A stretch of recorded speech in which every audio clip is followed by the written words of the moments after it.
Israel और Hamas के बीच चल रहा संघर्ष अब अपने चरम पर जा पहुंचा है। कल इजरायली पीएम के आवास पर बम दागे गए थे। उसके बाद इजराइल की तरफ से उत्तरी गाजा पर हमला किया गया है। इस हमले में करीब 30 लोगों की मौत हो चुकी है। ये हमला रविवार को उत्तरी गाजा के बेतहालिया इलाके में किया गया।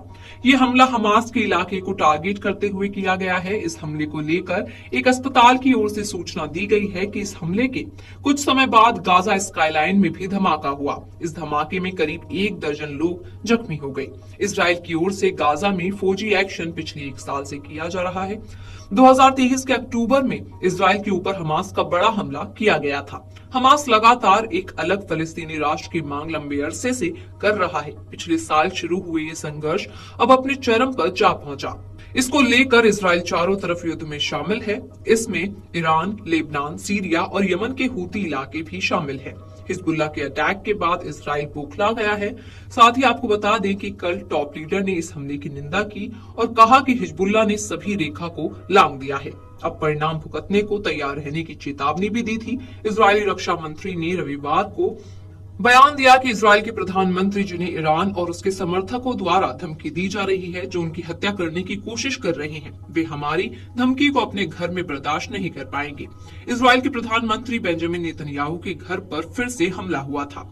टाइम्स ऑफ इसराइल की न्यूज के अनुसार प्रधानमंत्री नेतन्याहू के सिजेरिया स्थित घर पर फिर से हमला किया गया। पीएम के घर की ओर 2 फ्लेयर्स यानी कि आग के गोले दागे गए थे, जो कि इजरायली पीएम के घर के आंगन में गिरे। इस बात की पुष्टि खुद इजरायली पुलिस ने की है।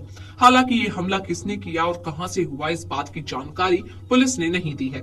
प्रधानमंत्री बेंजामिन नेतन्याहू के घर पर हमले को लेकर इजरायली सुरक्षा एजेंसी शिन बेट ने एक बयान जारी कर कहा कि इस घटना में किसी तरह के नुकसान होने की खबर नहीं है। हमले के वक्त प्रधानमंत्री नेतन्याहू और उनका परिवार अपने आवास पर मौजूद नहीं थे। हालांकि इस घटना की गहनता से जांच शुरू कर दी गई है। पीएम नेतन्याहू को 1 महीने में दूसरी बार सीधा निशाना बनाया गया। इस हमले के पहले 19 अक्टूबर को हिजबुल्लाह की ओर से प्रधानमंत्री बेंजामिन नेतन्याहू के घर पर ड्रोन हमला किया गया था। इस बार भी यही कयास लगाए जा रहे हैं कि हमला हिजबुल्लाह ने किया है। हमले में इस्तेमाल किया गया ड्रोन नेतन्याहू के घर के पास एक इमारत पर गिरा था। इस हमले में कोई हताहत नहीं हुआ था। वहीं ड्रोन हमले के वक्त प्रधानमंत्री नेतन्याहू और उनका परिवार घर पर मौजूद नहीं थे।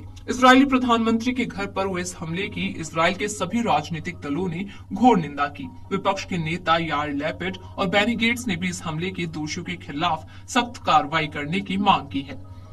वहीं इजराइल के रक्षा मंत्री ने सोशल मीडिया पर कहा कि हद पार कर दी गई है। सुरक्षा एजेंसियां तत्काल इस मामले में एक्शन ले। यरूशलेम पोस्ट की रिपोर्ट के अनुसार इजराइल के रक्षा विशेषज्ञों का मानना है कि इजराइल को लंबी दूरी की मिसाइल को खत्म करने में ज्यादा मुश्किल नहीं होती है। हालांकि कम दूरी के रॉकेट, मिसाइल या ड्रोन को पकड़ने में इजराइल का सुरक्षा सिस्टम नाकाम साबित हो रहा है। रक्षा विशेषज्ञ लिरन अंटेबी ने कहा कि ड्रोन काफी कम ऊंचाई पर उड़ता है, उसमें विस्फोटक भरे हुए होते हैं, इसीलिए उसे निशाना बनाना खतरनाक हो सकता है और इससे लोगों को नुकसान भी पहुंच सकता है। इजराइल के एक सीनियर अधिकारी ने बताया कि इजराइल पर अगर बड़े पैमाने पर ड्रोन या मिसाइल से हमला हो तो भी उससे निपटने के लिए इजराइल के पास पर्याप्त इंतजाम नहीं है। हाँ, कुछ मिसाइल को तो रोका जा सकता है, लेकिन अचानक कई हमलों को रोक पाना इजराइल के आयरन डोम के लिए भी नामुमकिन नहीं है।